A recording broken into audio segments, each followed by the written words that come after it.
어제 저녁 이후로 사랑의 교회에서 저희 앞으로 인터넷 메시지가 많이 들어왔어요.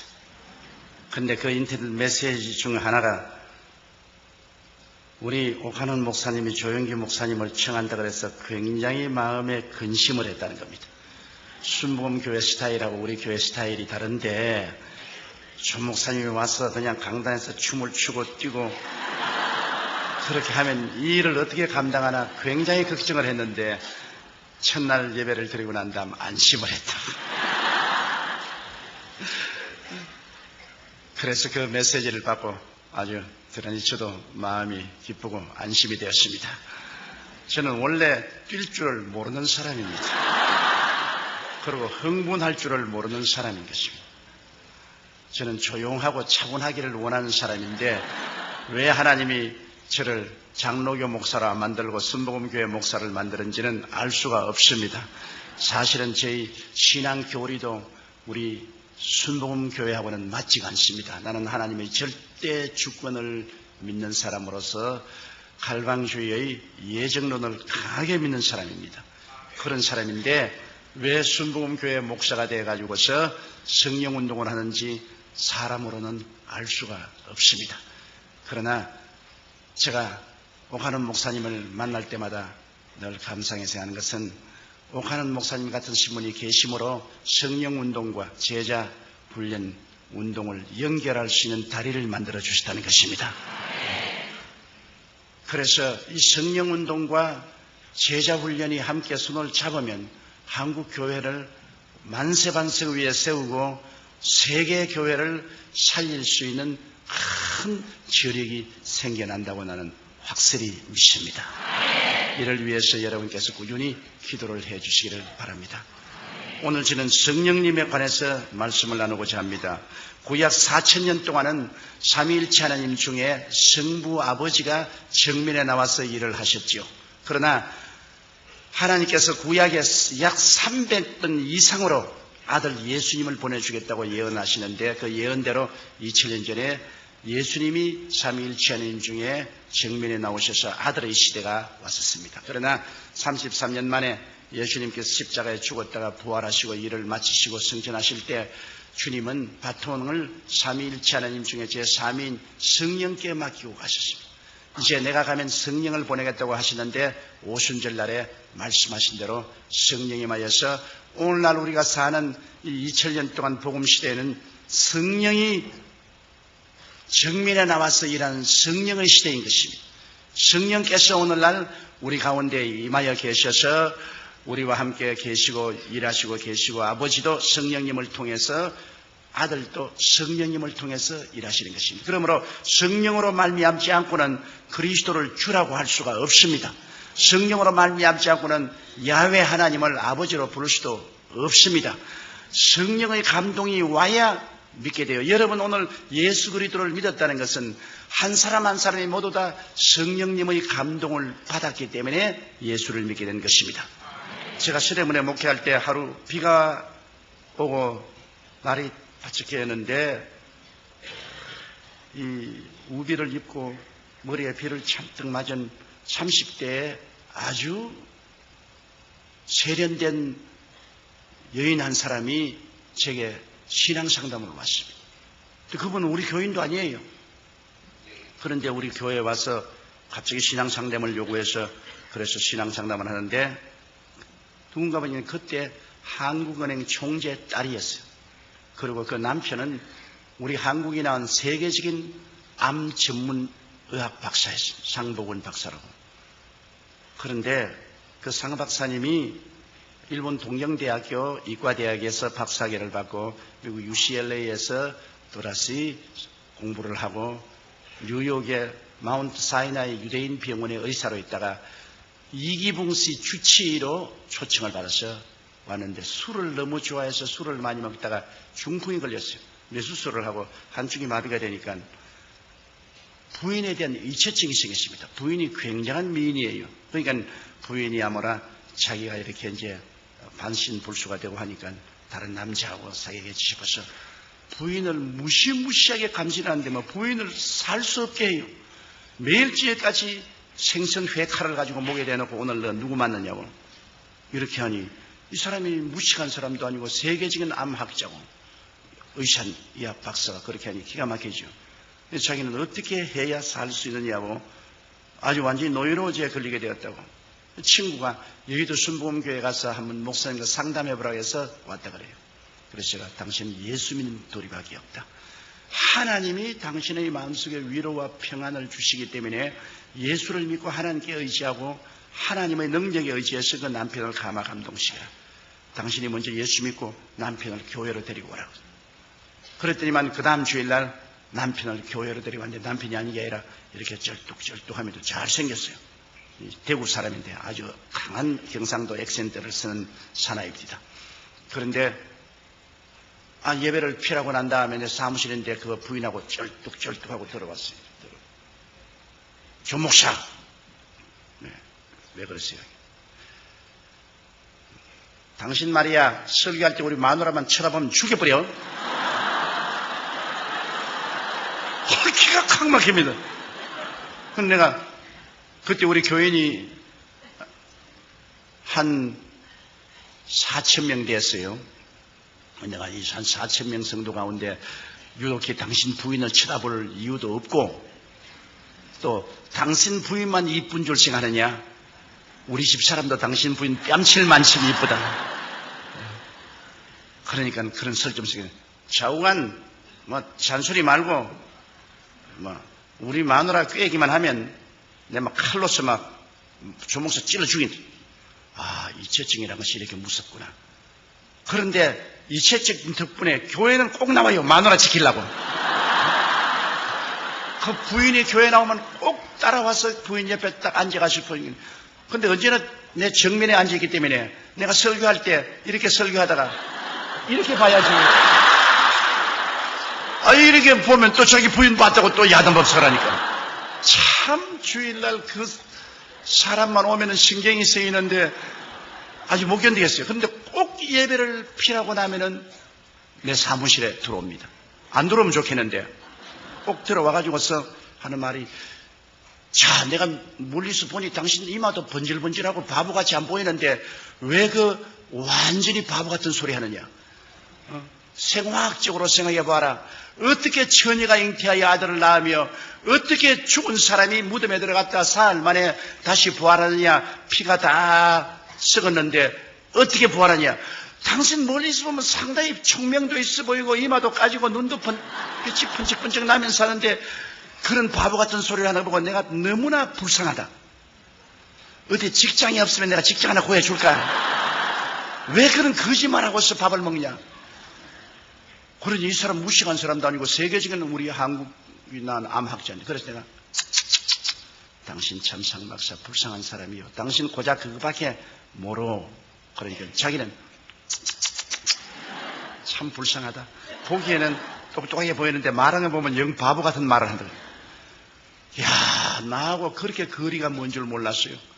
신령한 세계는 전혀 모르니까 내가 하는 말하고 그가 하는 말은 완전히 다른 세계예요. 그래서 나는 관심을 안 기울입니다.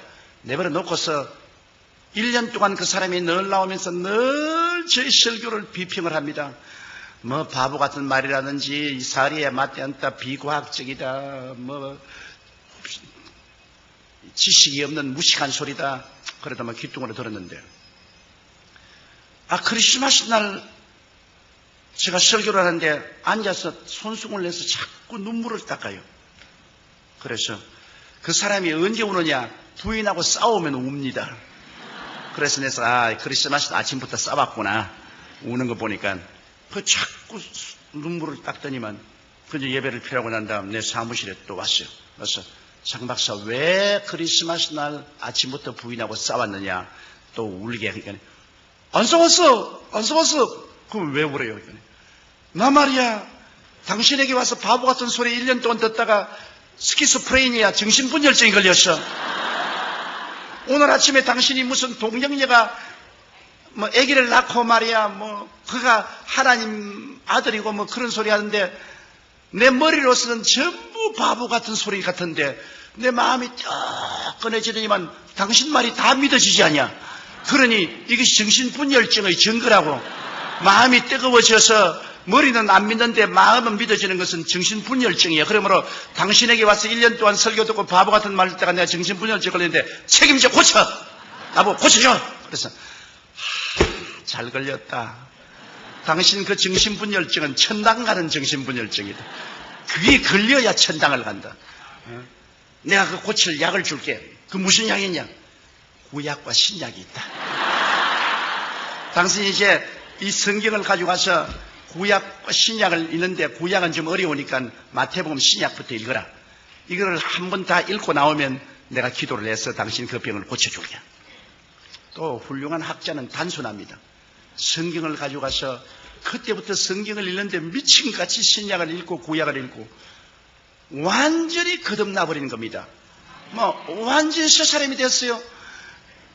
아직까지도 머릿속에는 많은 퀘션이 있는데 그 마음은 성령으로 말미암아 진리가 계시되어서 변화돼서 그때 내가 너무나 뚜렷이 깨달은 것은 성령의 역사는 머리를 통해서 들어가는 게 아니라 마음을 통해서 들어가는구나.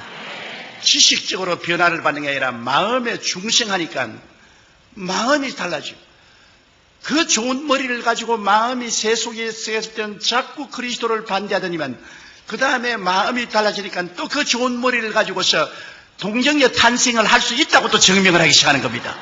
그가 하는 말이 amphibious animal이라고 해서 양서류 동물인 물에도 살고 무태도 사는 뱀이나 개구리 같은 것은 알을 수컷이 없이도 바늘로 찔러주는지 전기 자극만 주면은 그대로 부화가 되어서 나와요. 수컷이 없어도. 그래서 하는 말이 양서류 동물은 우리가 생물학적으로 보아도 수컷이 없어도 전기 쇼크를 주면은 부화가 되어서 새끼가 나오는데 하물며 동정녀 마리에게 성령의 쇼크가 왔는데 아들 낳는 거는 식은 죽 먹겠지 뭐. 옛날에 그렇게 그 좋은 머리로 가지고 반대하던 사람이 이제 마음이 변하니까 또 그 좋은 머리로 예수님이 동정녀 탄생하는 것은 과학적으로 증명할 수 있는 문제고 당연한 문제라고. 그러고 열렬히 그리스도를 전도하더라고요. 하루는 아주 화를 이렇게 내서 왔어요. 의사협회에 가서 있는데 자기가 예수를 전도하니까 당신 같은 말이야 학식 있는 사람이 그래요. 그 무식한 소리하고 예수를 믿냐고. 그래가면 싸움을 대단히 하고 왔어요. 이놈의 새끼들 다 때려 죽여 뿌리려고 내가. 지가 뭐 안다고 말이야. 동정녀 탄생이 없다 그러고 말이지. 죽은 자가 원돼서 부활이 없다고 고함을 치는데 내 이놈의 새끼들 막 죽여 뿌리려고 내가 말했다. 사람을 살려야지 죽이면 어떻게 하냐고. 근데 당신은 올챙이 개구리 올챙이 씨를 모른다고 당신 옛날에 그렇게 동정녀 탄생 반대하고 부활을 반대하더니만 이제 당신 당하지 않느냐. 당신 나에게 핍박한 것만큼 당신도 당해봐야 한다. 그놈들 말이야. 지가 뭘 잘한다고 조그만한 머리 가지고서 성경을 반대를 하고 달라드냐고. 하나님의 성령이 와서 마음을 변화시키니까 머리는 마음의 도구에 불과해요. 마음이 예수를 믿게 되면 머리는 다 예수님에 대한 증거를 하는데 쓰고 마음이 안 믿으면 그 머리 가지고서 전부 반대로만 쓰는 것입니다. 그렇기 때문에 성령으로 말미암지 않고는 예수를 주라고 할 수 없는 이유가 거기에 있는 것입니다.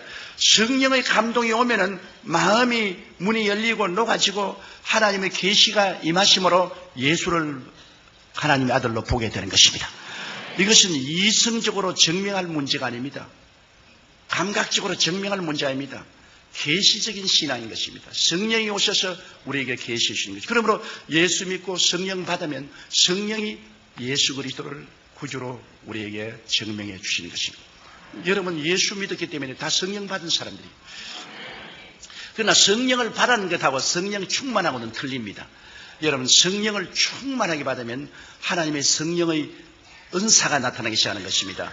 성령의 은사는 여러분 성경에 보면 고린도전서 12장에 지혜의 말씀의 연사, 지식의 말씀의 연사, 영분별의 연사, 예언의 연사, 방언의 연사, 방언 통역의 연사, 또 믿음의 연사, 기적의 연사, 병 고치는 연사도 있고 또 여러분 로마서 12장에 보면은 12장 6절로 8절에 섬기는 은사, 가르치는 은사, 구원하는 은사, 구제하는 은사, 다스리는 은사, 긍휼을 베푸는 은사들이 있는데 성령 충만하게 받으면 성령 충만은 여러분과 나를 봉사할 수 있도록 만드는 은사를 주시는 것입니다. 우리가 구원받아서 성령 받은 사람은 그 마음속에 아들의 영으로 성령이 오셔서 여러분 아버지로 부르게 하고 구원받은 자녀로서의 확신을 얻게 하지만은 이제 성령 충만은 봉사하기 위한 능력을 하나님이 주시는 것입니다. 그렇기 때문에 하나님 앞에 은사를 받아서 봉사하려면 성령 충만을 받아야 되는데요. 제가 처음 예수 믿고 구원을 받고 난 다음 다른 사람이 성령 충만 받았다 그러기에 나도 성령 충만 받기 위해서 1년을 기도를 했는데 성령 충만 못 받았어요. 성령 충만 받기 위해서 기도하면 오라서 잠이 들고, 그리고 또 기도하려니까 할 말이 없어요. 한 5분 하고 난 다음엔 뭐 아무 할 말이 없어. 그러니까 아주 답답해요.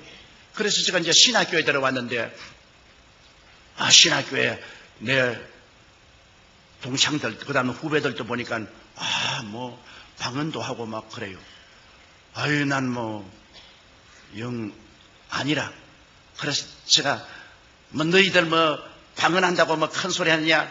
나는 방언 안 해도 너희들보다 훨씬 낫다. 그런 큰 소리 했는데, 우리, 저하고 같이 동역을 하다가 나중에 저희 장모님이 된 최하실 목사님이 제가 동기 동창을 들어왔는데, 내가 20대인데 이제 40이 넘어서 학교를 들어왔어요. 하는데, 그런 보면 늘 저 앞자리에 수업 시간에 앉아가지고서 기도를 하는데 얼굴이 파랗게 아주 성령의 불이 임해가지고서 손을 떨면서 방언을 해요. 방언을. 그런데 내가 부럽기도 하고 밉기도 하고 그래가지고서 무식한 사람들이 그런 쓸데없는 소리 한다고 말이야. 알아듣지도 못한 말 무엇 때문에 하느냐 말이야. 아는 말로 해야지 모르는 말 그런 것 왜 하냐. 그렇게 했는데 토요일마다 우리 신학생들이 바구다공원에 전도를 나갔어요. 제가 학생회장이고 그때 그 최하실 목사님이 전도부장이었는데 이제 제가 북을 들고 이제 북을 치면서 매 토요일마다 바구다공원에 가서 주 예수의 강림이 부르나니 하고 찬송을 부르고 이제 바구다공원에 할 일 없는 사람 모인 사람이 다 모여오잖아요. 그럼 설교를 하는데 이 왠지 나는 훨씬 최자실 목사님보다도 조리 있게 서론 본론 결론을 만들어서 설교를 하는데 나만 설교하면 싸우자고 달라들어요.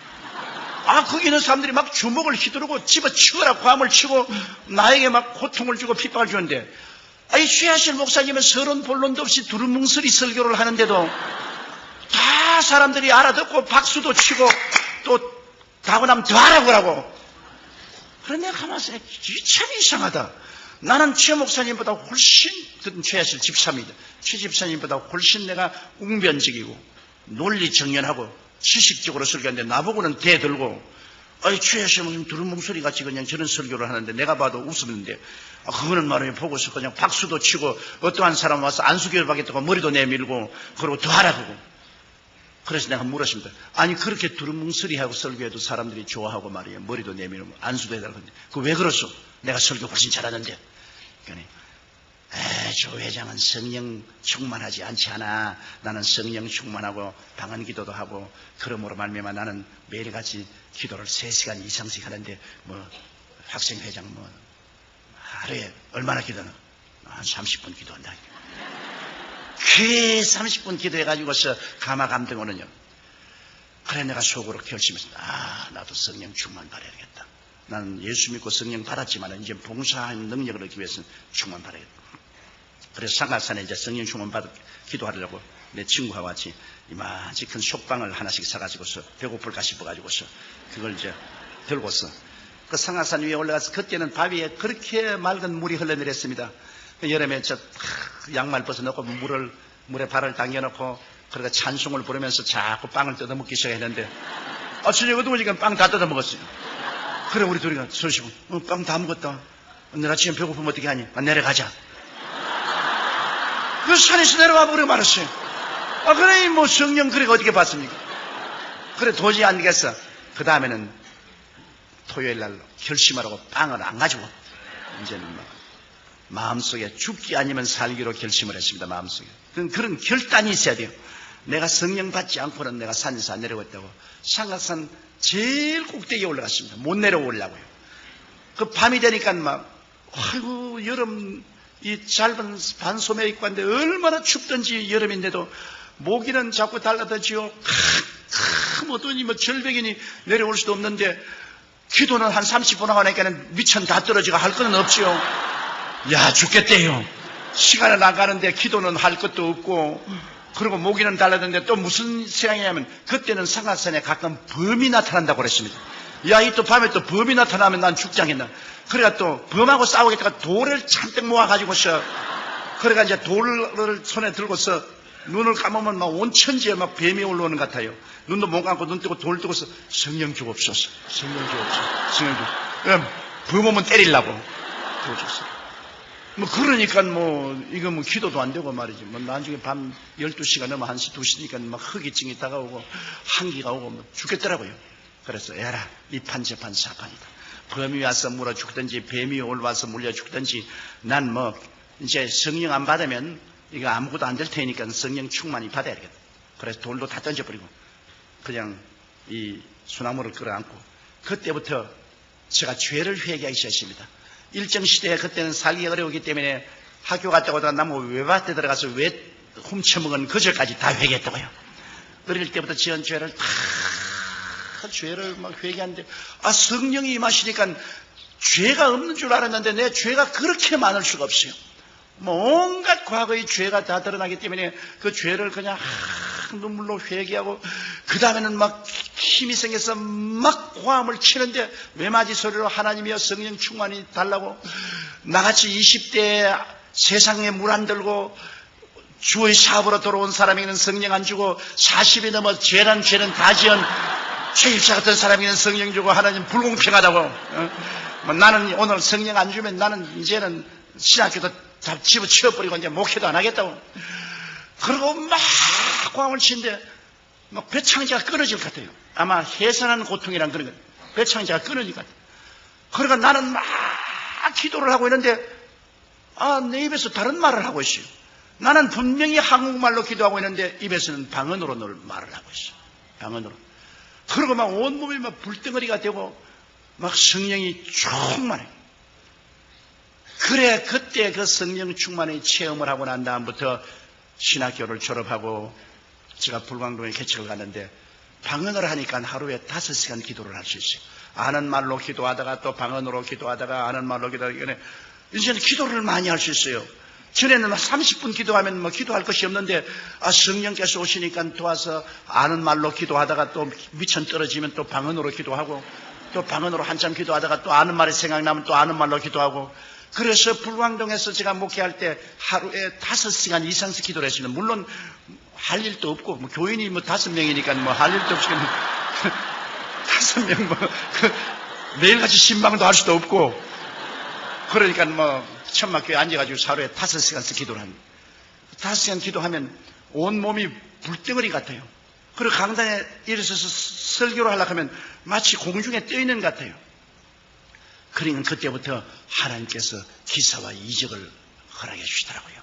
제가 제일 처음 놀라운 기적을 체험한 것은 그 천막 옆에 토담집을 지어놓고 이렇게 있는데 저녁 12시가 돼서 아무래도 이 천막에 가서 기도해야 된다고 추운 겨울인데 천막에 나오니까 청년들이 몇 사람 와서 철야 기도를 하고 있는데 누가 나 덩어리를 턱 들이니까 거지가 하나 와서 아주 초라하게 익은 거지가 하나 와서 덩어리를 턱 들면서 선생님이 이 교회 목사입니까? 그래서 난 목사가 아니고 전도사라고. 그러니까 나 기도 좀 해주시겠소? 그러니까 안진뱅이에요.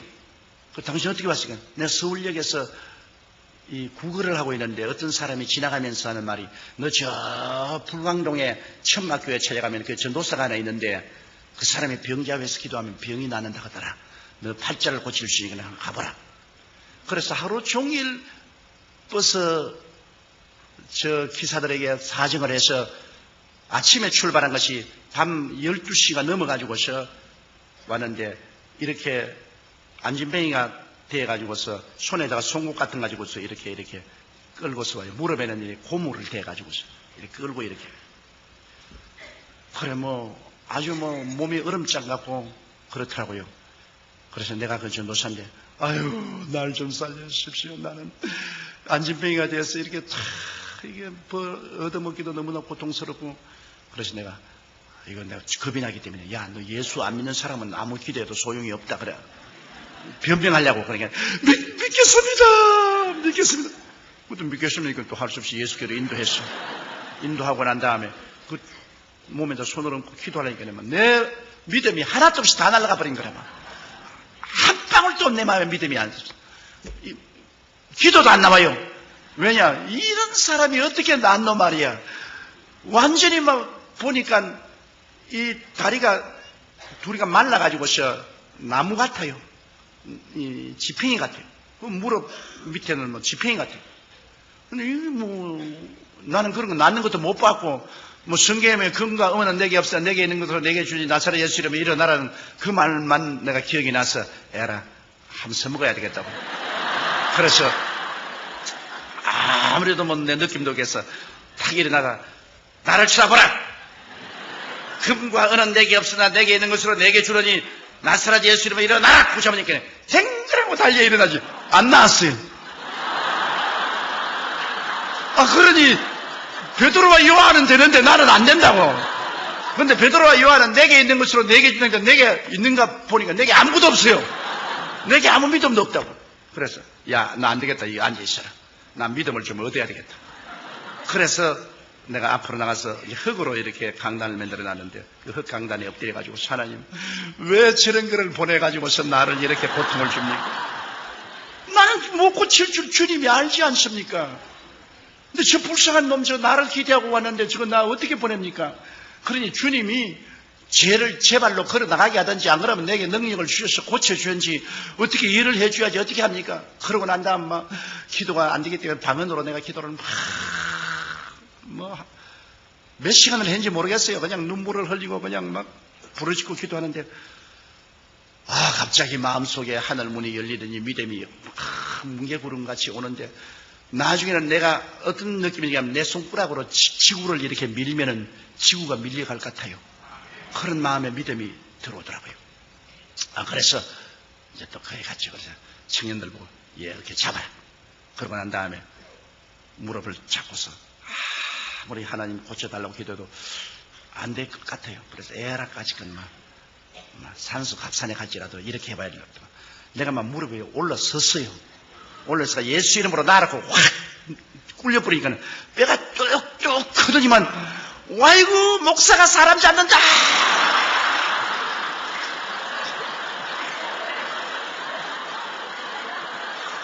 나도 이제 어쩔 도리가 없어요. 그래가지고서 이놈을 잡아서 딱 일으키니까 두 다리가 부러져가지고서 덜렁덜렁 하더라고요. 참 기고 거기가는 그 청년들이 다 놀래가 다 달아났는데 말이죠. 왜냐하면 동참지 안 지으려고. 인마가 과음치고 울고 아이고 내 죽는다고 그러면. 그래 내가 예수 이름으로 명하느니 그러라고 해서 내가 확 밀어제껴버리고 눈을 탁 따졌다.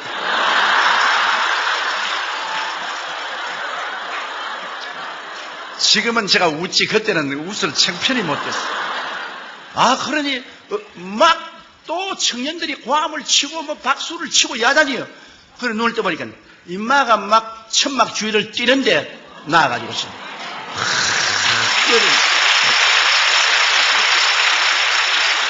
그래서 내 평생에 처음 기적을 보고 이게 꿈인지 생신지 내가 알 수가 없어요. 그래가 이놈이 그 이튿날부터 동리에 나가가지고서 전도를 하는데요. 여러분 나는 쩔눈발이였는데 전도사님이 가서 안수받고 내가 쩔눈발이가 나왔다고 전도를 하고 돌아다니니까 내가 아무리 전도해도 안 오던 사람들이 천막에 교인들이 꽉 들어찼어요. 그 시골에서는. 그래 이제 전부 다 내가 병 고칠 줄 알고 있으니까 내가 별 도리가 없지요. 그날 설교를 하고 난 다음 그때는 전기가 없어서 이렇게 램프를 이렇게 달았는데 그 램프불을 밝혀가지고서 여러분 오늘 여러분께서 이 병 나을 줄 알고 왔는데 갑자기 오니까 여러분에게 중한 병자는 못 올을 줄 압니다. 그러므로 감기 들린 사람이나 몸살 앓는 사람 이런 사람 앞으로 나오세요. 그러니까 저 뒤에서 전사님 그래. 왜요? 여기 내가 태어날 때 벙어리 된 처녀 둘 데리고 왔는데 그래. 이를 어떻게 감당하는지 진짜 이제 큰일 났어요. 태어날 때부터 기머리 되고 벙어리 된 걸 갖다가 내가 어떻게 고치냐. 자, 그래도 못한다 할 수는 없고, 에라, 막, 이것도 또 이판 저판이다. 그래, 막 아랫도리가 팍 떨리는데, 속으로 데려와. 근데 하나는 키가 크고 삐쩍 마른 처녀하고 하나는 키가 적고 통통한 둘이 되는데, 둘이도 왜 왔는지 모르고 두리번 하고 있어요. 그럼 내가, 어디서 데리고 왔니까, 절름발이가 나왔다고 그러고, 또 오늘 집회있다고 그러게, 내가 가서, 이 귀머거리, 벙어리들이 모여 사는 곳에 가서 둘이를 데리고 왔다 그래요. 내가 막 쥐어받고 오십니다. 오늘 막 개꾸 머리 아픈 사람이나 감기 들린 사람만 왔으면 그거만 무시한데, 그건 나은지 안 나은지 모르잖아요. 그러니까 안수만 해주면 오케이 되는데, 이거는 정말 귀머거리, 벙어리고, 이거는 어찌할 도리가 없잖아요. 그럼 모든 사람들이 기대를 하고 쳐다보는데 이제 안 할 수도 없고, 그러니까 내가 주님, 내 위치를 한번 바꿔놓고 생각해 봐 주십시오. 주님이 내 자리에 섰더라면 어떻게 했습니까, 주님? 내가 지금 죽을 징해입니다. 이제 이랬다가 이게 안 나는 날이면 천막 걷어치우고, 이제 거짓말쟁이가 되어서 이제 쫓겨나가야 될 치인데, 주님께서 어쩐지 살려주시고, 나는 어떻게 기도할지를 모르니까, 주님이여, 계시를 좀 주십시오, 계시를. 그래도 계시고 아무것도 안 보여요. 그냥 주님께서 계시 줄 줄 알고 눈을 탁 감는데 그냥 개똥벌레만 왔다 갔다 하셔서 그냥 아무 계시도 안 보여요. 사람이 답답하면 자기가 마음대로 생각합니다. 내 생각에, 귀신 들려 귀머거리 되고 벙어리 되는데 귀신이 들리는데, 빼빼한 애에게는 빼빼한 귀신이 들어가 있을 것이고, 뚱뚱한 애에게는 뚱뚱한 귀신이 들어가겠다. 빼빼한 귀신 쫓아내는 게 뚱뚱한 귀신 쫓아내는 것보다 쉽겠다 생각했어. 그래서 너 빼빼한 거 너 나오라. 뚱뚱한 너는 여기 있으니까. 그래 이제 걔에게 이제 귀에다가 내가 손을 얹고 앉아. 하나님 아버지, 이 귀머거리를 고쳐주옵소서. 그리고 예수 이름으로 귀먹은 귀신아 나오라. 그렇게 하고 난 다음에도 손가락을 뺄 수가 없어요. 겁이 나가지고. 그러니까 또 좀 기도하고 또 나오라 하고 또 기도하고, 너무 오래 하니까 교인들이 그만 이상하게 하고 보고 있어요. 이제 손을 뺏는 날이면 이제 운명의 시간이 다가오는 거거든요. 그게 하나님의 기적이라는 것은요, 편안한 데서 안 나타나요. 운명의 시간이 다가와야 기적이 나타나는 겁니다. 벼랑에 서서 이것이냐 저것이냐 완전히 막다른 골목이죠. 나는 완전히 막다른 골목. 이거는 젖먹던 힘을 다 내가지고 기도를 하고, 그 다음 손가락을 탁 뽑고, 그것도 용감하게 그냥 싹 돌려 세워가지고서, 그래가지고 내가 이쪽 귀에다가, 이러니까, 돌아봐요. 그런데 저쪽에 또 이렇게 돌아봐요. 그래서 내가 뒤에서, 엄마! 그러니까, 엄마! 이래요. 아빠! 아빠! 하나님! 그래요. 와! 하나님이 응답했구나. 그래, 그 다음부터 내가 그 자리에서 예수 이름으로 승리를 얻었네. 그걸 한 구절로 가르치겠네. 예수 이름으로 따라 하더라고요. 그래 내가 얘 정말로 귀머거리 벙어리 이야기는 지금 아무것도 못 들었다고. 벼락이 쳐도 모른다. 그러면 얘가 그 다음 들리니까 막 뛰고 막 손바닥을 치고 막 그 뚱뚱한 애를 안고 막 너도 와서 받으라고 막 이러는데, 이제 하나 나왔으니까 두 번째 날 필요가 없어.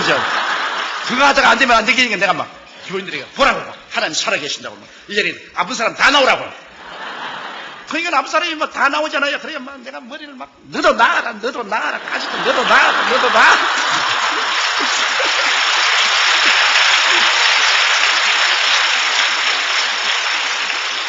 그래가 내가 솔직히 말해서 팔자에 없는 신유의 주의 종이 되었다고요.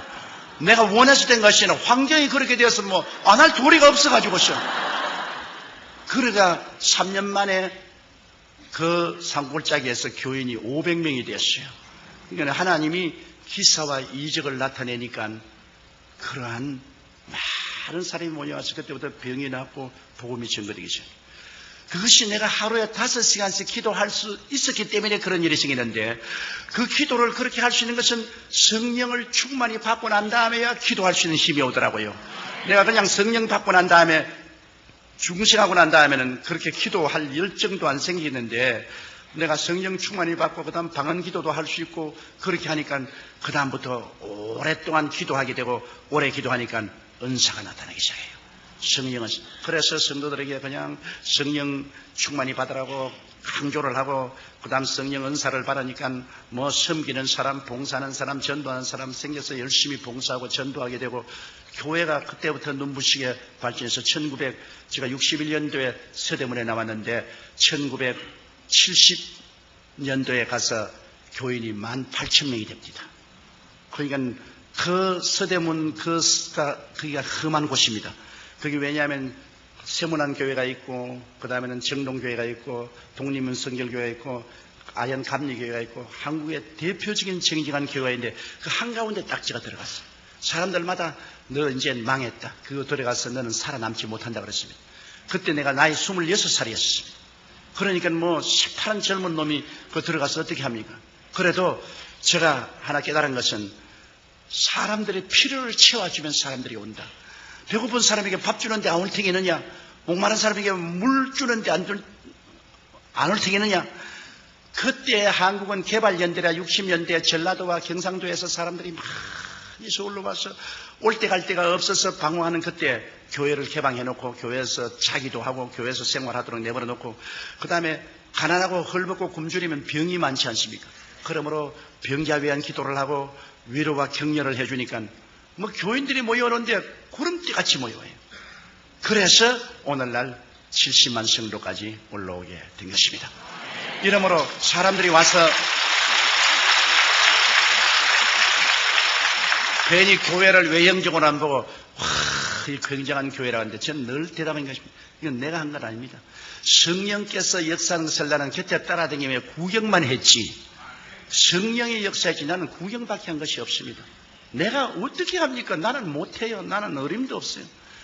성령 충만 받고 성령의 은사가 나타남으로 말미암아 이런 일을 했다고 제가 늘 그런 증거를 합니다. 그럼 성령과 우리의 관계는 성령께서 우리가 예수 믿을 때 우리가 성령 받고 난 다음에 그 다음 성령 충만해서 성령의 은사가 나타나면 성령의 은사로서 우리가 섬기면 하나님의 영광이 나타나기 때문에 하늘나라가 크게 확장되지요. 예수님께서 말씀하기를 내가 아버지께 구하겠으니 그가 또 다른 보혜사를 너희에게 주사 영원토록 너희와 함께 있게 되는데 여기에 다른 보혜사라는 말이 의미가 깊습니다. 여러분 제자들은 마땅히 말을 했을 거 아닙니까? 예수님 우리 다른 보혜사 필요 없어요. 예수님 우리와 같이 계셔주세요. 그렇게 말할 것인데 예수님께서는 제자들에게 내가 다른 보혜사를 보냈다 할 때 제자들이 그런 질문 안 했습니다. 이 다르다는 말이 헬라어에 두 가지가 있는데요. 알로스라는 말이 있고 헤테로스라는 말이 있습니다. 보혜사라는 것은 파라클레토스인데 알로스 파라클레토스하고 헤테로스 파라클레토스가 있는데 예수님이 말씀하시는 것은 알로스 파라클레토스라는 말을 썼습니다. 알로스라는 말은 똑같은 것 중에 하나입니다. 두 개가 뭐 똑같아요. 같은 모양이고 같은 무게고 뭐 같은 형식이고 똑같은데 둘 중에 하나 다른 거 할 때 알로스라 했습니다. 그런데 헤테로스는 전혀 다른 겁니다. 이 마이크하고 이 강단은 완전히 다르죠.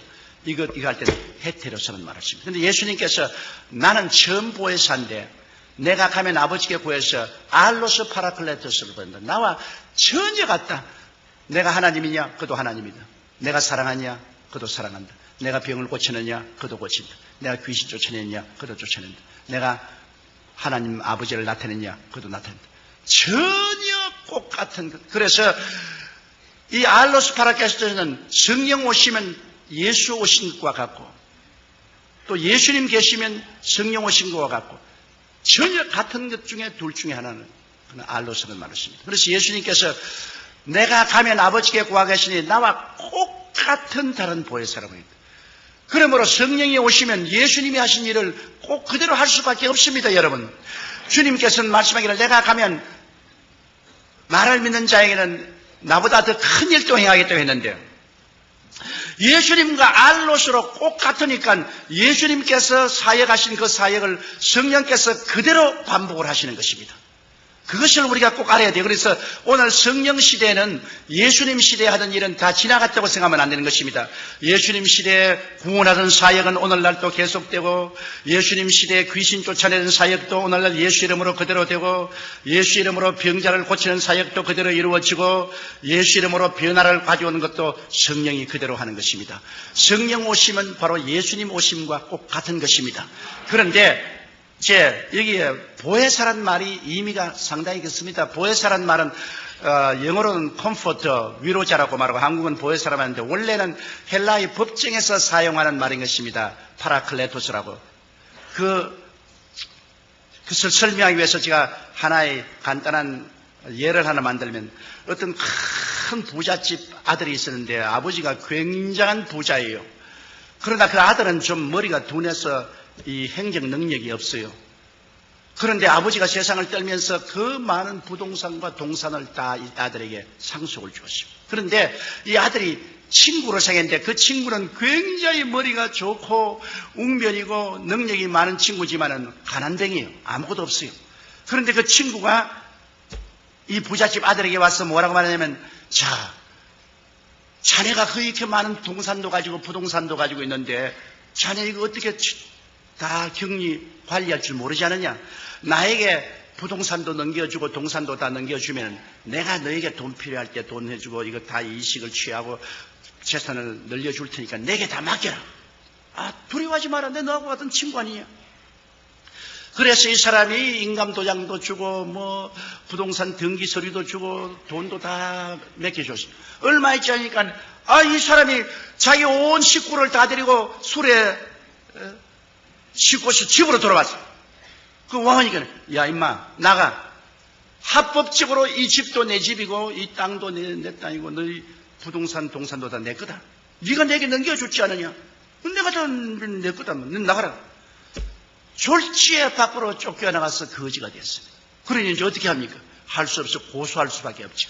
법정에 고소를 해서 재판날에 이제 재판관이 앉아있고 모든 사람들이 그 유명한 재판이니까 구경하러 입추 여지가 왔는데 그 재판관이 원고를 보고 말합니다. 야, 원고, 자네가 이게 집도 그러고 부동산 동산 다 자네 것인데 사기를 당했다 그러는데 자네가 그에 대해서 변명을 해보라.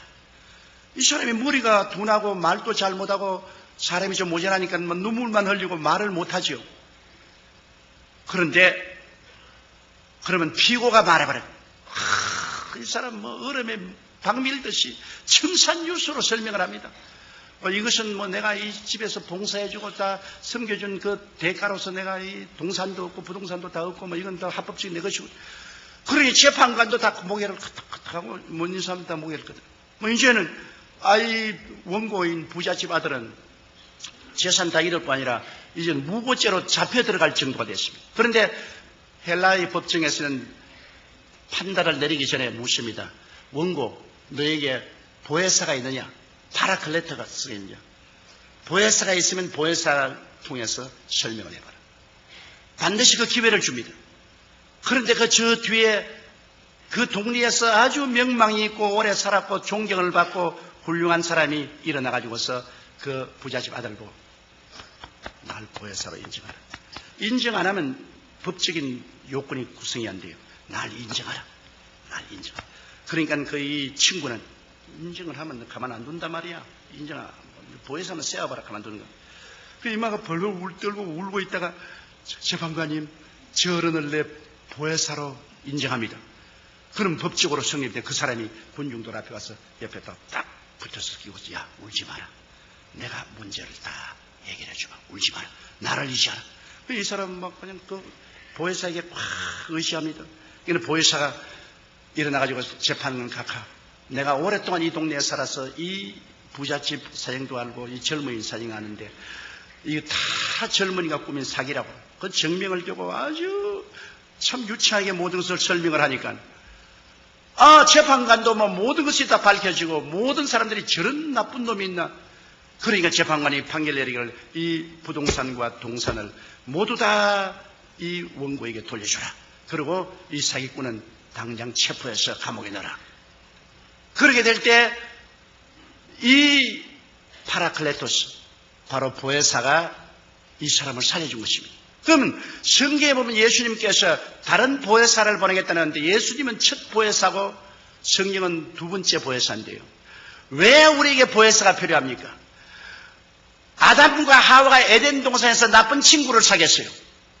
원래 하늘과 땅과 세계의 모든 영광은 사람에게 준 것인데 아담과 하와가 이 세상의 임금으로서 아담과 하와에게 준 것인데 아담과 하와가 나쁜 친구인 뱀을 사귀었어요. 뱀의 게임에 넘어가서 다 넘겨주었습니다. 누가복음에 보세요. 사탄이 와서 예수께 말하기를 너가 내게 절하면 이것 천하 영광을 내게 주리니 이는 내게 넘겨준 것이라고 했습니다.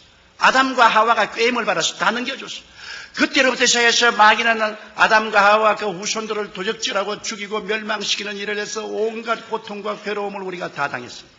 누가 우리를 건져냅니까? 우리는 이제 완전히 이 마귀에게 포로가 되어가지고서 옴짝을 못해요. 그래서 우리를 구원하기 위해서 오신 보혜사가 예수님이신 것입니다.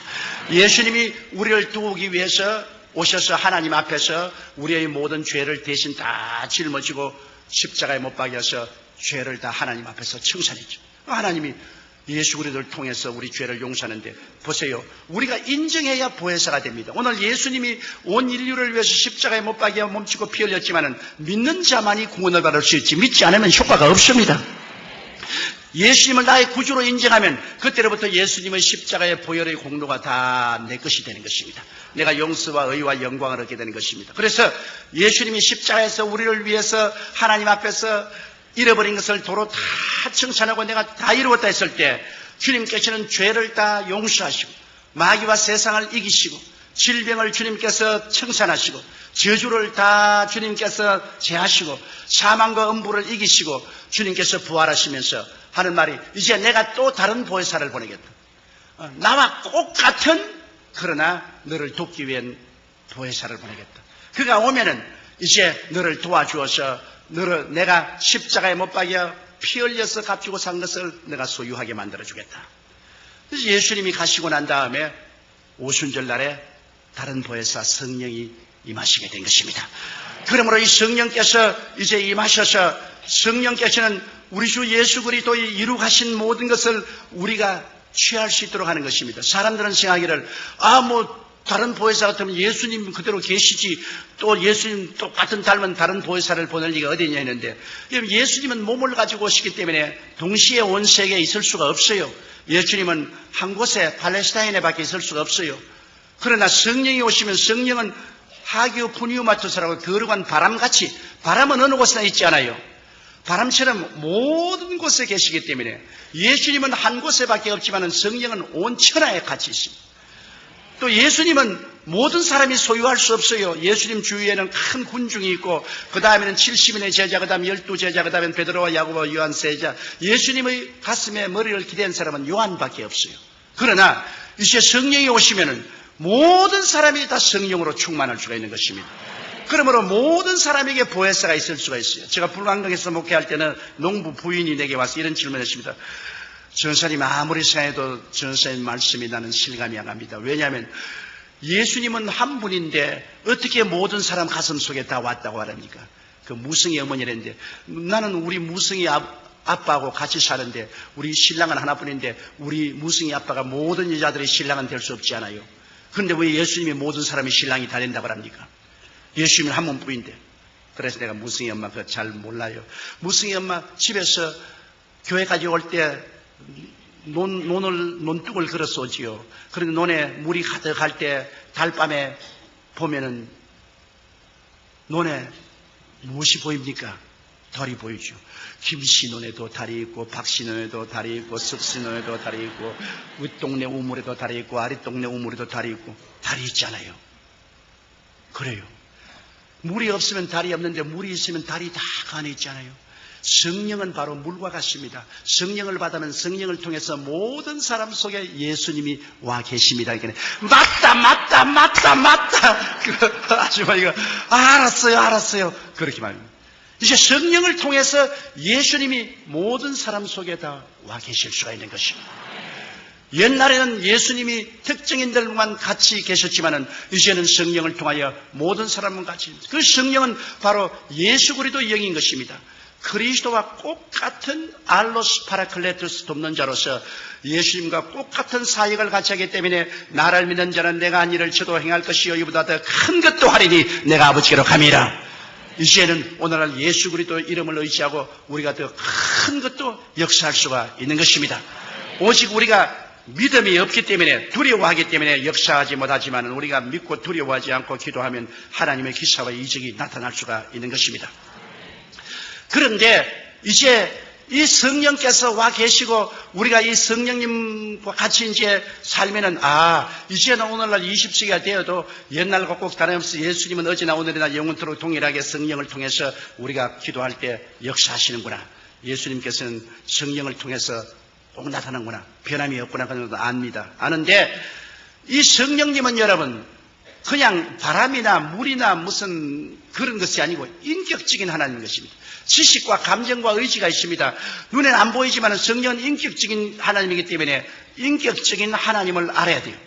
제가 수레문에서 목회할 때 1964년도에 성도가 3,000명이 됐는데요. 성도가 3,000명이 되고 난 다음부터는 아무리 해도 교회가 늘지를 않습니다. 나의 목표는 그때 영락교회가 6,000명이기 때문에 영락교회에 많지만 교회가 돼야 되겠다. 그래서 우리 서대문에서 교회를 지을 때 영락교회에 가서 내가 자로 재었습니다. 영락교회 앞에서 뒤로 재고 옆으로 재고 그러니까 영락교회 사찰이 왜 이렇게 하냐 해서 나는 우리 한경희 목사님을 존경하고 한 목사님이 하시니 교회와 똑같은 교회를 지으니까 날 보고 당신 참 웃기는 소리 했는데 한 목사님이 어떠한 분인데 당신이 감히 한 목사님과 경쟁하려는 그래서 경쟁을 하는 것은 아니지만은 옛날 공자도 후생이 가외라고 뒤에 오는 사람이 더 무섭다고. 한경경 목사님을 하나님이 그렇게 사용했으면 나를 못 사용할 이가 있겠어요. 그래서 내가 그릇을 크게 하기 위해서 그렇게 합니다. 그래서 우리 서대문에서 교회를 지었을 때 영락교회하고 글상수를 똑같이 있는데 영락교회보다 2줄을 더 넣었습니다. 좀 더 크게 하려고. 그렇게 했는데 3,000명이 오고 난 다음에는 막 교회가 안 늘어요. 내가 아무리 설교를 하고 기도를 하고 철야를 하고 신방을 하고 해도 안 늘어요. 하루는 새벽 기도를 하고 난 다음에 추운 겨울인데 너무너무 답답해서 저 구석에 앉아서 울었어요. 하나님, 왜 나는 3,000명 이상은 도저히 목회가 안 됩니까?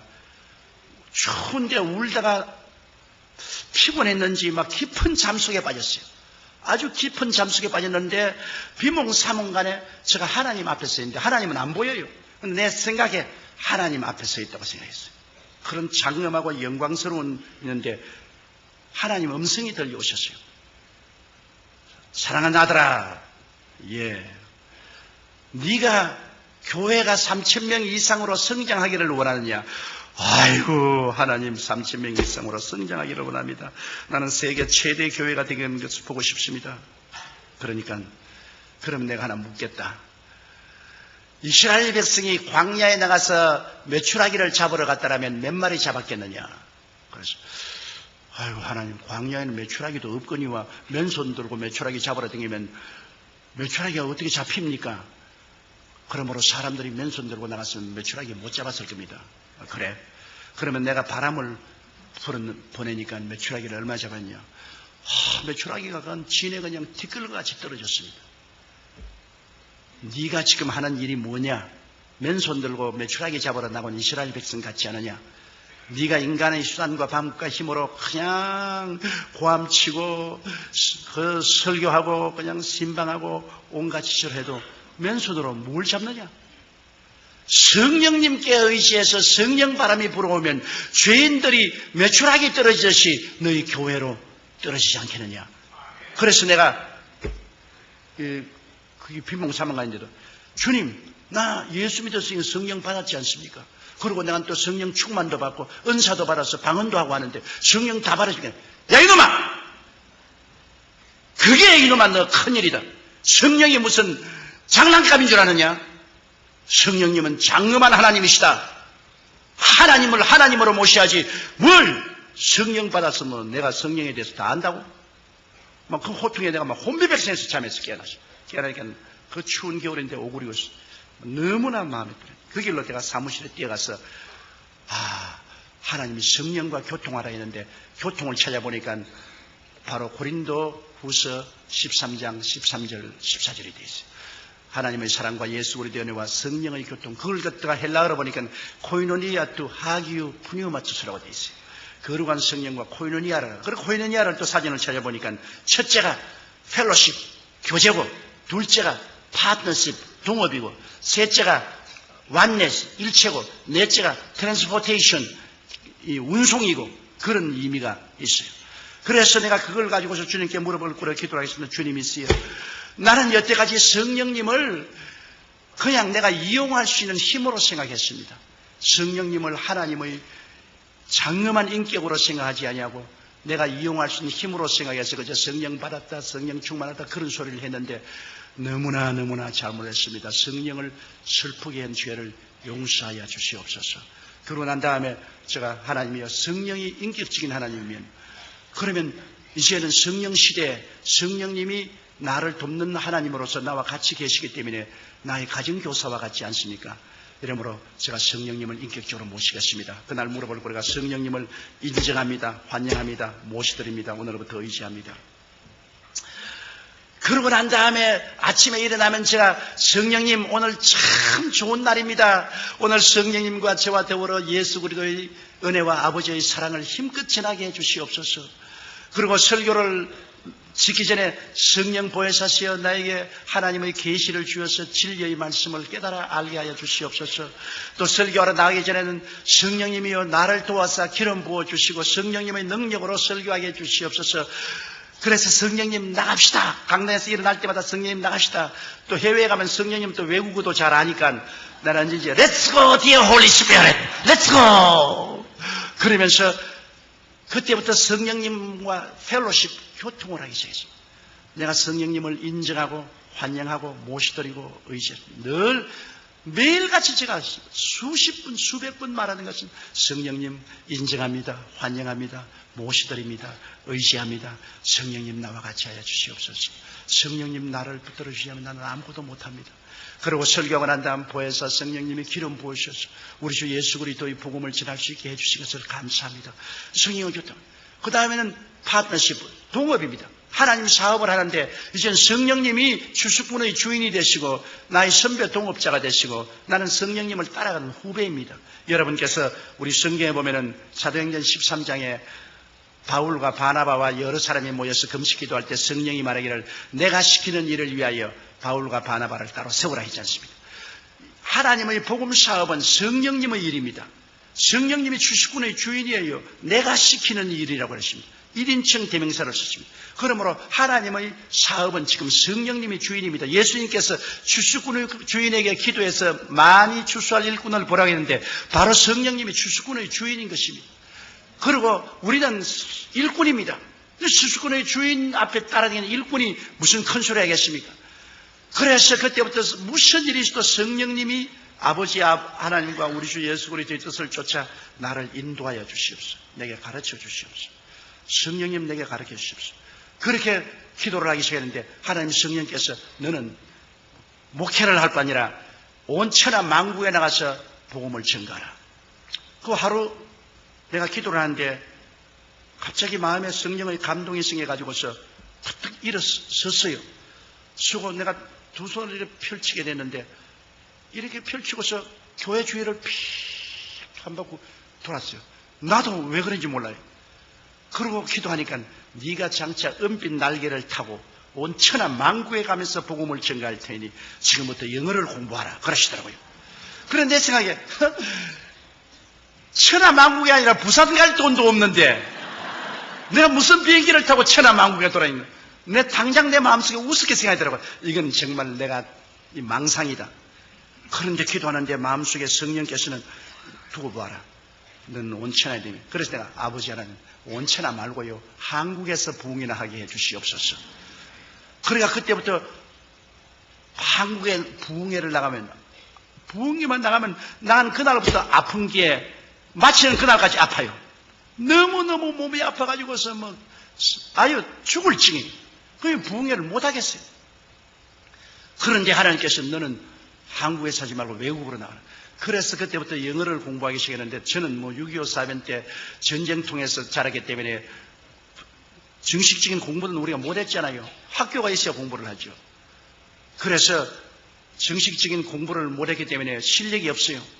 이래서 그때부터 성령님, 그러면 나는 내 힘으로 안 되니까 성령님이 나를 도와주십시오. 그러고 난 다음 영어 책들을 사가지고서 사전을 가지고서 펼쳐서 단어를 찾아보니 단어는 다 알겠는데 무슨 말인지 하나도 모르겠어요. 단어를 다 찾아도 내가 무슨 말인지 모르겠어요. 그래서 애따 막 다 외워야 되겠다. 성령님 지혜를 주십시오. 그래서 한과를 100번씩 읽었어요. 중학교 영어책을 한과에 100번씩, 고등학교, 그 다음 대학교 과정을, 그 다음 섹스피어까지 합쳐서 그냥 소리내서 아침에 막 계속 이기는 모두 다 외웠다. 전부 외워. 그게 막 문법도 모르고 그냥 외워지겠어. 그런데 그 다음에 이제 온 천하에 나가서 복음을 증했는데 얼마나 감사한지, 그렇게 외워놓으니까 입만 열면 영어가 나와요. 조금도 한국말이나 영어 하는 말에 서로 어려움을 느끼지 않아요. 뭐 영어로 틀면 그냥 한국말처럼 내가 영어 하겠다고 생각 안 하고도 나오는 것은 성령님이 그때 도와주셔서 자꾸 외우라고 말하니까 성령님이 나의 주수꾼의 주인님으로 성령님 시킨 대로 해서 외웠단 말이에요. 그러니까 그 다음부터 나에게 구라파에서 선교 부흥해달라고 요청이 왔어요. 그때부터 1964년도부터 해외에 나가서 선교를 한 것이 좌우간 땅끝까지 다니면서 복음을 전거했습니다. 여러 나라에 여러 환경에 가서 복음을 전거하고 많이 모일 때는 200만 명, 브라질의 리오데자네이루에 갔을 때는 비행장에서 200만 명이 모였는데 도저히 강단에 올라갈 수 없어서 헬리콥터를 타고 강단에 내렸습니다. 사람들이 너무 둘러싸기 때문에 할 수 없어요. 설교를 한 다음 또 헬리콥터가 와서 강단에서 날 태우고 날아갔다고. 그래서 그 덕분에 헬리콥터 한번 잘 타봤죠. 그런데 그렇다고 해서 내가 특별히 설교를 잘하는 것도 아니고 특별한 건 아무것도 없어요. 나는 우리 집 사람이 옥하는 목사님 설교를 참 좋아하십니다. 그래가지고서 옥하는 목사님 비디오를 가져와서 나보고 자꾸 보라 그런 거를 나보고 당신도 좀 옥하는 목사님처럼 저렇게 설교 좀 하라고 말이지. 당신은 왜 저렇게 설교하냐고. 옥하는 목사님 또 교역자 세미나 한데 일일이 구구절절히 올바른 말을 한다고 자기가 무릎을 탁 치면서 목사님이 저렇게 가르치고 저렇게 가르치고 당신은 왜 그렇게 말하겠어. 하나님이 옥하는 목사 둘이가 있으면 큰일 난다 말이야. 하나님은 이 세계에 옥하는 목사님 한 사람만 세워놓고 또 조용기는 조용기대로 한 사람 세웠는데 다른 사람은 나보고 또 설교 잘한다는데 왜 당신만 자꾸 나보고 못한다 그러니. 우리 집 야당이 돼가지고 꼭 나보고 못한다고 저거라니까. 그래서 요번에도 내가 옥하는 목사님 교회 간다 하니까 좋다고 따라오고 있다 그래서 따라오지 마. 내가 못 따라오겠는데 애먹었다고 어일증에 따라오겠다고 딱 옷 다 입고 딱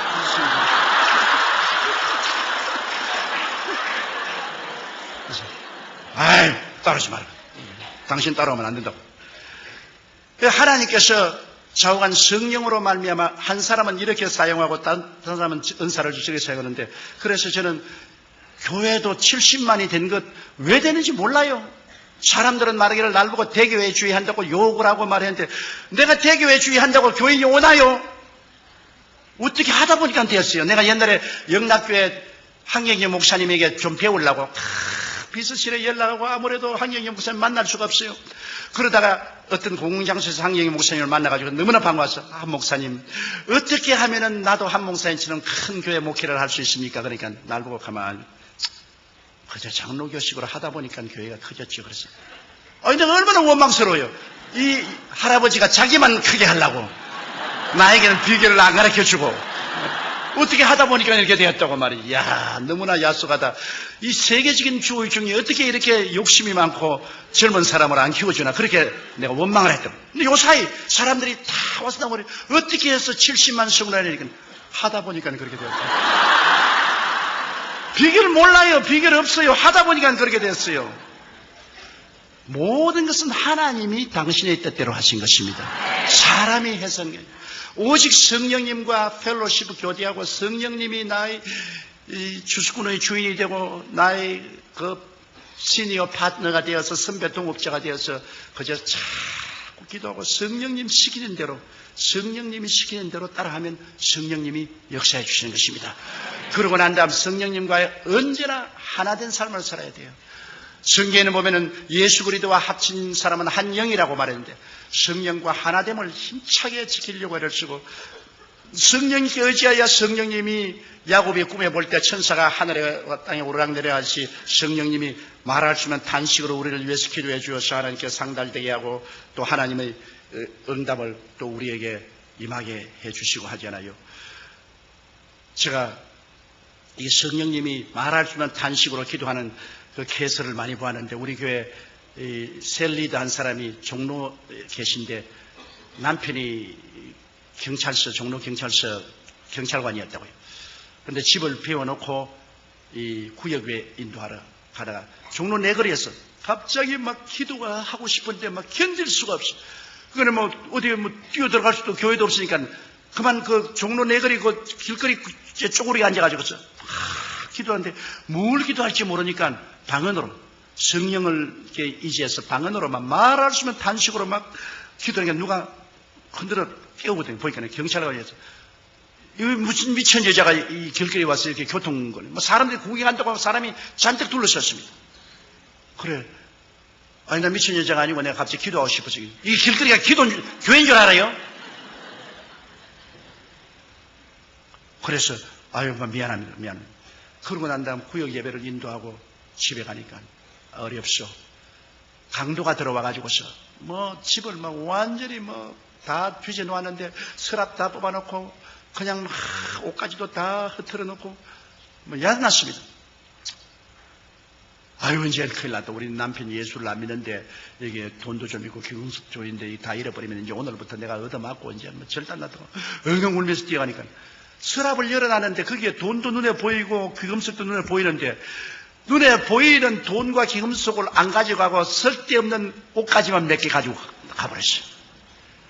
하나님의 성령이 도와주신 것입니다. 바로 도둑놈이 들어올 그때 길거리에서 그는 말할 수 없는 단식으로 기도를 한 것입니다. 하나님 성령이 들어주셨죠.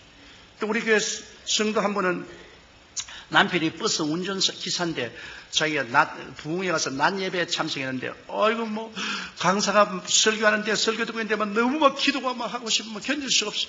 그러면 입을 막고 막 방언으로 막 기도를 하고 막 눈물을 흘리고 그러다가 속이 시원해서 집에 왔는데 남편이 얼굴이 새노랗게 돼서 들어오거든. 그래 어떻게 오늘 하나님이 안 도와줬으면 난 죽었다. 버스를 운전하고 가다가 버스가 고장이 나가지고서 뒤에다가 돌을 그어놓고 사람들 다 내리라고 해서 위에 가서 핸들 조작을 하는데 돌이 빠져나서 버스가 뒷검질해서 그냥 언덕으로 굴러내려갔어요. 그런데 그 난간에 바퀴 두 개가 달려가 달랑달랑 달렸어요.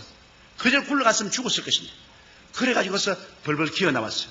그런데 버스는 앞바퀴만 난간에 달려서 달랑달랑 했어요.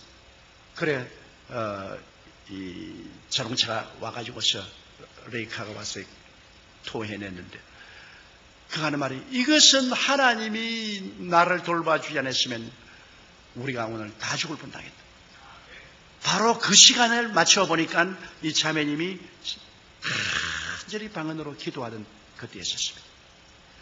나도 그런 체험을 한번 했어요. 제가 여수에 집회가 있어서 호남선 열차를 탔는데요. 서울역에서 타니까 앞에 어떤 할아버지가 한 번 탔는데 막 그 아들들이 와가지고서 며느리하고 선물을 많이 얹어주고 영감이 막 덩치가 좋습니다. 그래 용산역을 지나가는데 마음속이 막 견딜 수 없어요. 그럼 저는 이 월요일날 가면 차에서 좀 잠을 자려고 하는데 막 기도가 나와서 뭘 기도할지 몰라서 방언으로 막 내가 참 기도를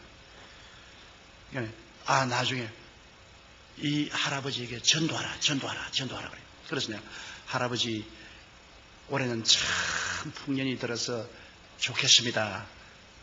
오늘 일기도 좋고요. 하나님이 대풍년 주었습니다. 하나님은 무슨 하나님? 열심히 하니까 됐지. 그래서 할아버지는 하나님 안 믿습니까? 하나님은 무슨 하나님을 믿어? 하나님 어디 있어? 봤어 하나님? 그래서 그러지 마세요. 하나님이 왜 없으면 천지와 만물을 어떻게 지었겠어? 그 하나님이 아들을 보내주셔서 우리를 구원하시려고 하는데 할아버지 꼭 예수 믿으시면 그때는 철도 경찰이 있었어요. 철도 경찰이 그 기차에 왔더니 여보 철도 경찰 우리 아들 며느리가 말이야 모처럼 내가 편안하게 가라고 1등 열차를 사연인데, 이 예수쟁이가 옆에 와가지고 자꾸 날 보고 예수 믿으라고 말하니까 내가 뭐 신란스러워 못 견디겠더니, 이거 경찰관이 오더니만 나보고 경에 딱 하시네. 이건 대한민국 철도입니다. 교회가 아닙니다. 설교를 하려고 하던 교회 가서 하시고, 이거 사지 마세요. 어찌 민망스러운지 내가 말로 못하겠어요. 그래서 에라만 니는 지옥 가든 말든 내가 상관할 건 뭐냐면 내가 또 눈 감고 하니 또 방언 기도가 자꾸 나오는 겁니다. 그래서 그래 또 손에서 방언으로 막 기도하니까 급기야 내 마음속에 입에서 무슨 말이냐면 이 영감 1시간 이내로 죽는다 그래요. 궁금한데 그러니까 내가 불시간에 영감님 지금 예수 안 믿으면 1시간 이내에 죽어요. 90분을 그러니까 영감이 웃더니만 정말 예수쟁이 미쳤다 그지 미쳤네. 내 나이 아직까지 이제 겨우 환갑 지냈는데 아직까지 나 건강에 자신 있어. 그러지만은 진로 소주를 2병을 사가지고서 그러지 말고 나하고 화해하자. 그러면서 진로 소주 1병을 내게 주고 1병을 제가 따로워서 주면서 그래서 우리 진로 소주 같이 먹고 화해하자. 그랬어요. 나는 더 좋은 소주가 있습니다. 그러니까. 그럼 그 소주 있으면 나하고 좀 일찍 나눠 먹으려고 했는데 할아버지가 안 먹으려고 하잖아요. 그 소주가 뭐냐 그래. 예수 소주요. 그러니까 아이고 또 예수쟁이 또 예수 얘기한다 그래. 할아버지 그러지 마세요. 내가 보기에는 할아버지 꼭 구원받아야 됩니다. 그러니까 나 구원받으려면은 아직까지도 내가 젊으니까 내가 10년이나 20년 후에 내가 예수 믿을 수도 있으니까 지금 나보고 괴롭히지만 그럼 또 내 경찰 또 부르겠다 그래. 아이고 막 언제나 그만두겠다. 이 사람이 진로 1병을 먹고 네 병까지 다 먹었어요. 네 마시러 준 것도 다 마시고 난 다음에 대전을 지나서 호남선으로 돌아서는데 바람 쐬겠다고 밖으로 달리는 열차에 잡고서 나갔다가 떨어져서 그 자리에 죽었어요. 갑자기 사람들이 와가지고서 진무다리를 찾고 그 다음에 경찰이 와가지고 당신하고 아까 입승강한 그 영감을 아느냐 어떻게 되느냐 나는 모른다고. 그 다음 내가 잠이 들었는데 영감이 언제 술 먹고 나가지고 떨어지는데 모른다. 이 사람이 그냥 떨어져서 바퀴로 들어가서 직살했어요. 그래서 하나님의 성령의 인도는 꼭 따라야 된다는 것을 내주셨습니다. 그날 내가 좀 더 강제로라도 그냥 전도를 할 걸 가지고서 막 강제로 안 했더니만 진짜로 1시간 이내에 이 사람이 세상을 떴어요. 이게 성령과 동업하면은 성령이 그 희한한 일을 하시는 것입니다. 제가 신학교를 이제 졸업을 하는데 그때는 신학교 졸업하면 교단에서 돈을 대주는 사람도 없고 아무것도 없으니까 전부 다 올 때 갈 데가 없어요. 거의 고아들이에요. 그래서 강단에 모여가지고서 전부 울면서 어찌할 줄 모르고 기도를 하는데 하루 저녁에 이제 참 졸업생들이 모여서 기도를 막 하고 있는데 우리 최야실 집사님은 저 앞에서 기도하고 있고 난 뒤에서 기도하는데 내가 방언이 자꾸 나와요. 그래 방언이 나오다가 그 다음 방언 통역이 나와요. 하면서 앞으로 가서 최야실 집사님에게 기도해 주라고. 최야실 집사님은 그때까지도 자가용 타고 신학교 왔어요. 부자였어요. 그 샤틀 회사 사장이고 나는 슬픈 놈은 거지인데 무슨 거지가 가서 부자에게 기도해 줍니까? 그래 안 하려고 그러는데 방언 통역에 최야실 목사님에서 기도해 주라고. 그래 나가 집사님 내가 기도하는데 최 집사님에서 기도해 주라고 그러는데요. 그러니까 눈 쳐다보니 기도해 주세요. 그래요. 그래 내가 머리에 써놓고 간절히 기도를 하니까 방언이 또 나오더니만 또 방언 통역이 나와요.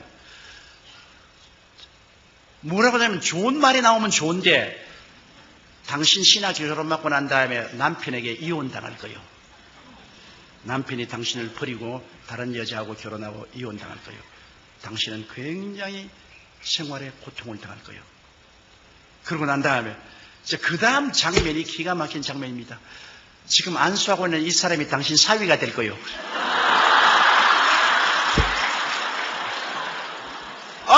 이건 내가 절단 강성이 났습니다. 이건 이제 또 거지 같은 놈이 말이야 장가가려고.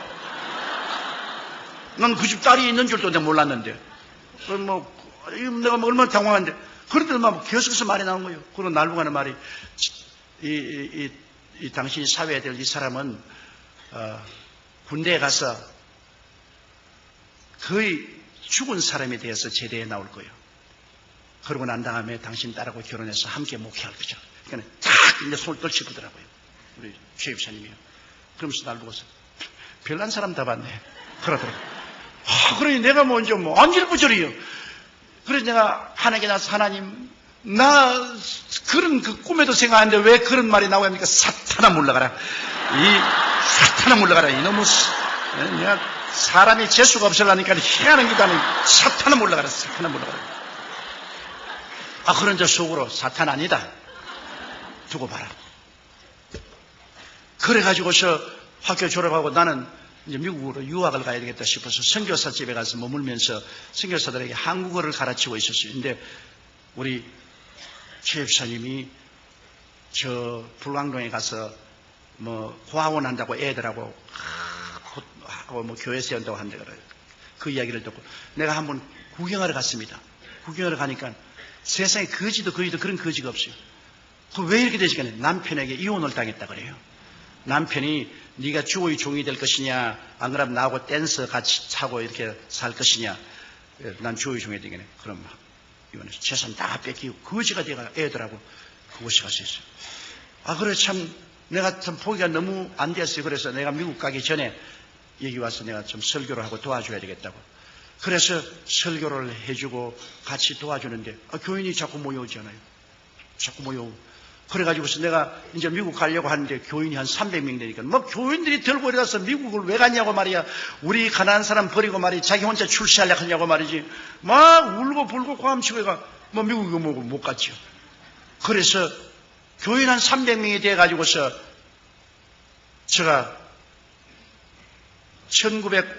1959년도에 육군 2등병으로 논산에 갔어요. 그 논산에 가서 훈련을 받는데 내가 몸이 약해요. 제가 폐병으로도 고생했고 심장도 약해서 뛰지를 못해요. 근데 뭐 그때는 뭐 빼고 돈 없으면 뭐 제대도 안 되고 아무것도 안 돼요.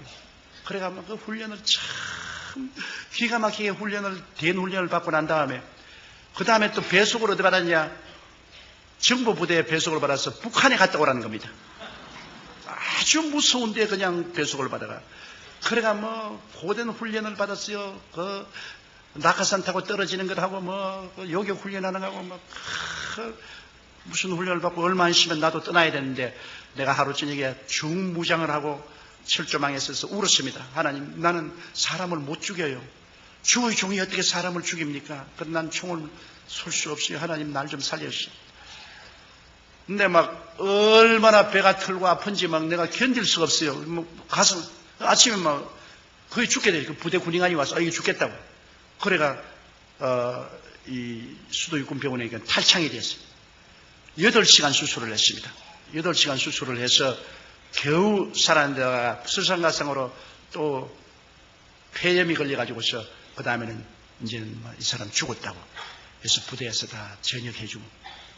그래서 제가 거기에서 저 대전 63병원에 가서 그곳에서 수련을 하고 거기서 제대를 하고 입영 제대를 하고 나왔어요. 나와가지고서 창자를 많이 잘라내기 때문에 열심히 나왔으면 이래 서 있으면 이렇게 돼요. 그래 걸어 먹을 때 이러거든요. 그래서 내가 제대하고 나와가 하나님, 나는 이제 10,000가지 병심이다. 폐병에다가 심장 나쁘던 데가 창자까지 잘라가지고서 이제 난 이제 완전 만신창인데 이거 안 되겠습니다. 기도를 하고 기도하니까 뭐 뻣뻣하게 서져요. 그래가지고서 이 창자를 자르고 난 다음에 어떤 일이 하루에 화장실을 한 10번 가야 돼요. 그것도 얼마나 괴로운지 모르겠어요. 그래서 그것도 기도를 많이 하고 했는데, 또 설상가상으로 신장결핵이 걸렸네요. 신장결핵이 걸리니까 이제는 막 영 이제 죽겠어요. 그는 막 15분마다 한 번씩 화장실에 뛰어가야 됩니다. 이건 설교를 할 수가 없어요. 강대에 서 있으면 막 오줌통이 터지는 겁니다. 그러니까 이제 할 수 없어요. 우리 최하실 목사님이 도와주어서 삿발을 차요. 이제 오늘 목사님이 내 도로 다 이야기 다 합니다. 다른 데서 내 이야기 안 하는데 왜 하는지 모르겠어요. 그 삿발을 차요. 15분마다 한 번씩 오줌을 누니까. 그 삿발을 차고서 그냥 설교하면서 오줌을 넣어버린 거예요. 그냥. 그럼 어떤 데는 보면 막 이 신 속에 오줌이 가득해요. 그냥.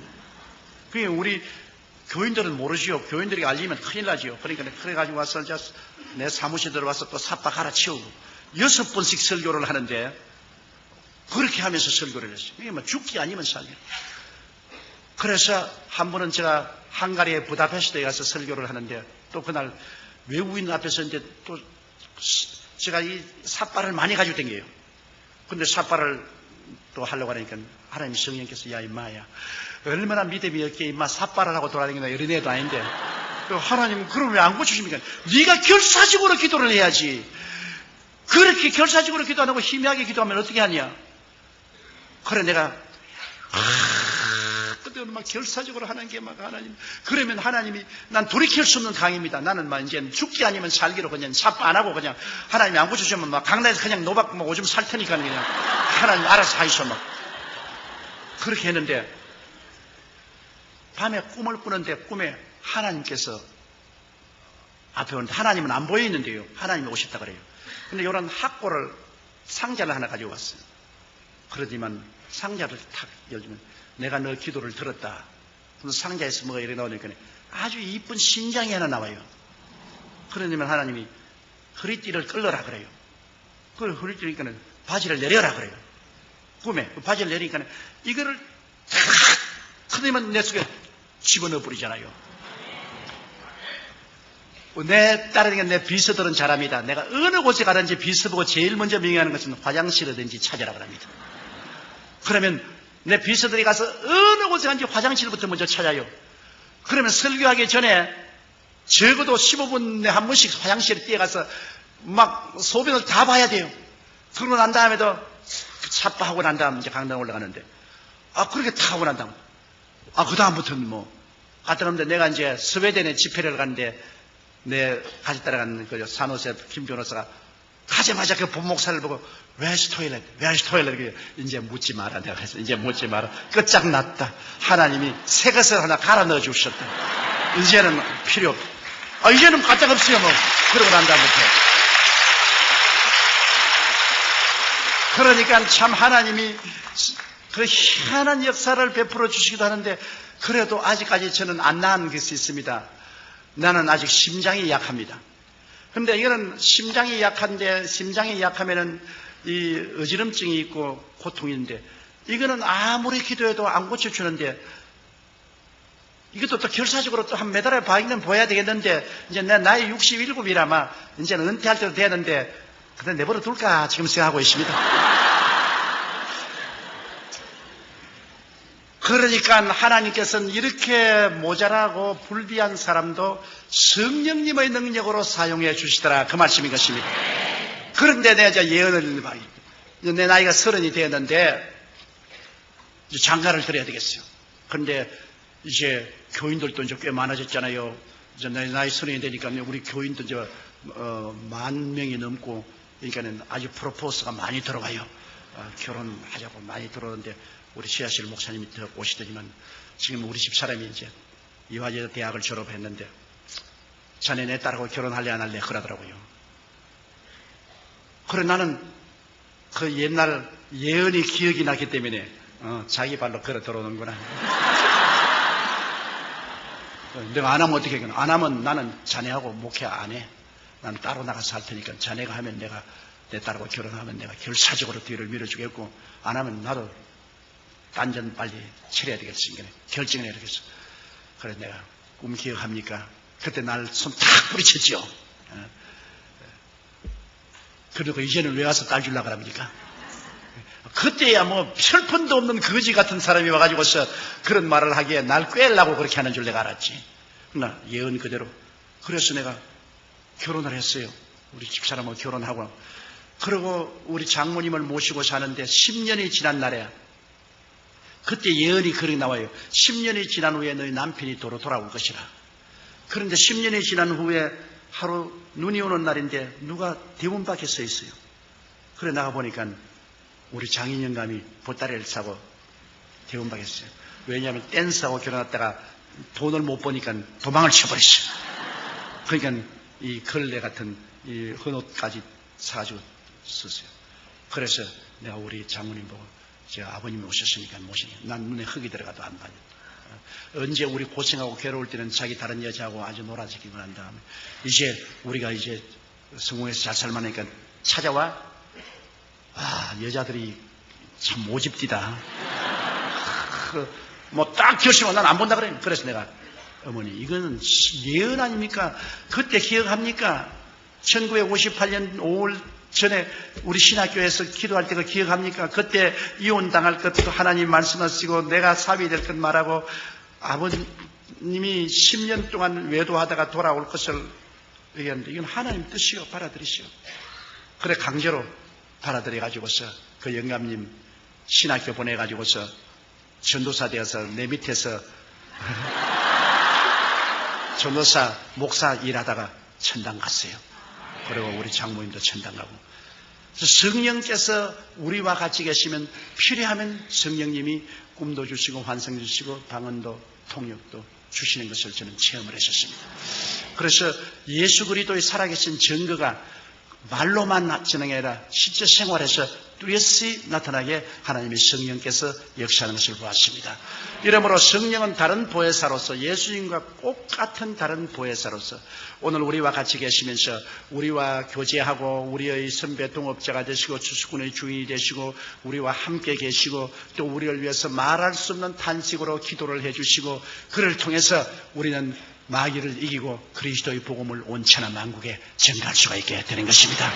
이러므로 예수 그리스도는 어제나 오늘이나 영원토록 동일하시며 그리스도는 여러분 죽은 것이 아니라 살아계신 하나님이신 것입니다. 만일 예수님이 죽으신 하나님이면 저는 17살에 벌써 죽었습니다. 절대로 살 가능성이 없는 사람입니다. 그리고 예수님이 살아계시 하시면 그 연약한 몸으로 제가 오늘날 이 기나긴 44년 동안 목회를 할 도리가 절대로 없는 것입니다. 예수님이 살아계시고 그는 우리의 하나님이 되시고 우리의 구주가 되시고 이제 장차 오실 하나님이 되시는 것이기 때문에 예수님은 우리는 소망이 넘친 것입니다. 우리가 죽음이 다가와도 겁날 수 없는 것은 주께서 우리 위해서 영원히 있을 곳을 예비해 놓았기 때문인 것입니다. 이를 증가하기 위해서 성령이 와서 우리를 도와주시는 것입니다. 그러므로 성도 여러분, 여러분은 고아와 같이 버림받지 않았습니다. 하나님이 돕는 보혜사를 보내셔서 항상 여러분과 같이 계신 것입니다. 여러분 곁에 계시고 여러분 안에 계신 것입니다. 이 성령님을 항상 인정하고 환영하고 모시드리고 의지하십시오. 보혜사 성령님이 여러분에게 기도할 수 있는 힘을 주시고 은혜를 주시고 능력을 주십니다. 우리는 혼자 예수 믿지 않습니다. 위대한 하늘에서 내려오신 가정교사인 성령님과 항상 같이 우리는 예수를 믿는 것입니다. 성령이 같이 계시면 조금도 두려울 것이 없습니다. 성령께서 초인적인 능력을 주심으로 여러분은 위대한 신앙생활을 할 수 있게 되는 것입니다.